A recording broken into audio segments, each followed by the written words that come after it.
Vážená pani predsedajúca, zákazky verejného obstarávania sú dôležitou súčasťou hospodárstva a preto modernizáciou smerníc o verejnom obstarávaní by sa mala dosiahnuť rovnováha medzi zjednodušením pravidiel na jednej strane a zavedením riadnych a účinných postupov vyhodnotenia ponúk na strane druhej.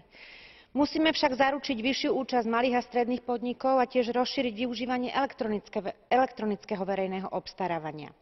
Pre väčšiu transparentnosť by tiež mal byť zo zákaziek verejného obstarávania vylúčený každý subjekt, ktorý nedodrží povinnosti vyplývajúce zo sociálneho, pracovného a environmentálneho práva vymedzené či už vo vnútroštátnych alebo európskych právnych predpisoch a v kolektívnych zmluvách, ktoré boli uzatvorené v súlade s právom Únie. Je neprípustné tiež, aby verejní obstarávatelia zadali zákazku uchádzačovi, ktorý síce predložil najvýhodnejšiu ponuku, ale nie je schopný predložiť napríklad aktualizované informácie o platení svojich príspevkov na sociálne zabezpečenie alebo ostal dlžný svojim subdodávateľom. Ďakujem.